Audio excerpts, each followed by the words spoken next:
Hey everyone, welcome back to what I guess is a three-part series that we've titled The Power of Rest. It's been a series thus far that we've explored this idea of stopping, pausing, and the power of that in our lives. This idea that it allows us to reflect, this idea that it allows us to refill, and then I guess this idea as a person, it allows us to restore and hopefully help us grow as people, as individuals. And I guess on this final video of rest, I want to take us a step deeper. I want to explore the part of us that yearns for rest. A rest that actually more than restores and refills and reflects. A rest that allows us to rebuild. What do I mean by that? Well, let me explain. So far, you'll know we've explored this ancient tribe and they believe that the divine gave them this practice to rest once every 7 days and then even rest for a whole year once every 7 years. And they called this practice Sabbath. And as discussed, we've talked about how this helped them reflect. As we've discussed, this helped them restore.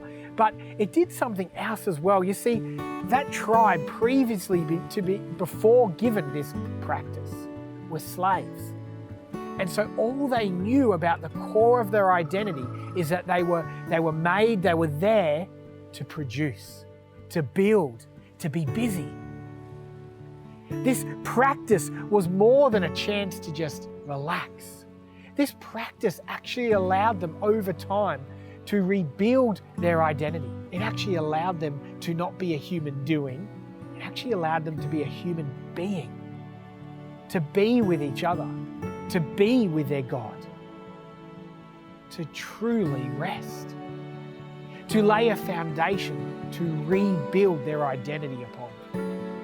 What do I mean by foundation? Well, if you think about it, we all have a foundation we build our life upon. Even saying I don't have a foundation is actually a foundation. It's a philosophy of life. It's what guides us, whether that's, as spoken about, this idea of being busy or productive, or the need to be needed. I've spoken about me taking my work laptop on a family holiday, this driving foundation within me that says, I need to be needed, I need to be busy. We all have foundations that we're building our life upon. And these foundations don't randomly occur. We're not born with these foundations or philosophies for life. We pick them up along the way. We pick our priorities up along the way, whether it's from our parents, an older sibling, a mentor, a hero, whether it's our peer group currently, whether it's competing with them, whether it's the TV, we pick these ideas up and the foundation in which we build our life along the way. And that's not bad.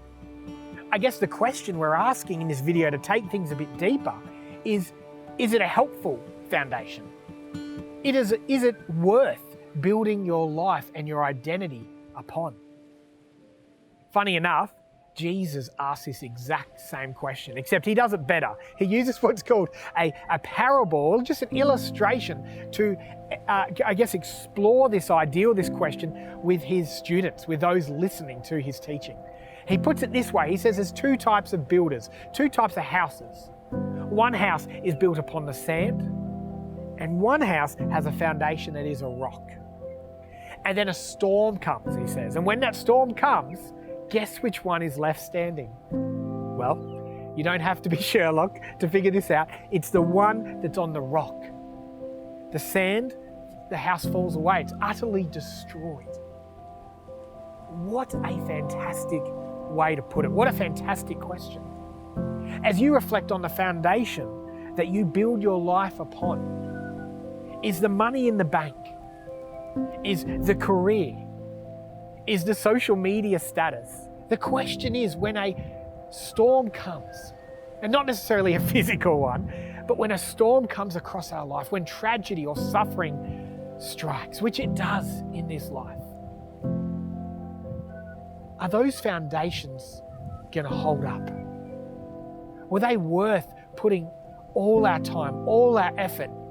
Were they worth prioritizing most as the foundation upon which we rest? And with that, let me tell you one more story. Yes, it's another storm story, but this time it's not just in theory, it's a story of Jesus facing a storm with his students. You see, Jesus takes his students out on a boat, and when they're in the middle of this great sea, a storm comes upon them. And I love this image because the students are panicking, obviously, and rightfully so. And they look to Jesus to help them and save them, or to give them just some sort of solution, and they find him asleep in the boat. I love that picture. The story goes on, and yes, Jesus gets woken up, in which, to use Aussie slang, he sort of says to the students, hey, chill fam, it's gonna be okay. And he calms the storm. But just this, what grabs me about this story is the fact that he's asleep during this hectic moment, as if to say there is a supernatural peace within him. There is something at the core of his identity that he's trying to teach his students that says no matter what they face, yes, scary, yes, sad, yes, sometimes really happy, yes, sometimes hectic, there can be a foundation, there can be an identity that still has some sort of peace, some sort of rest.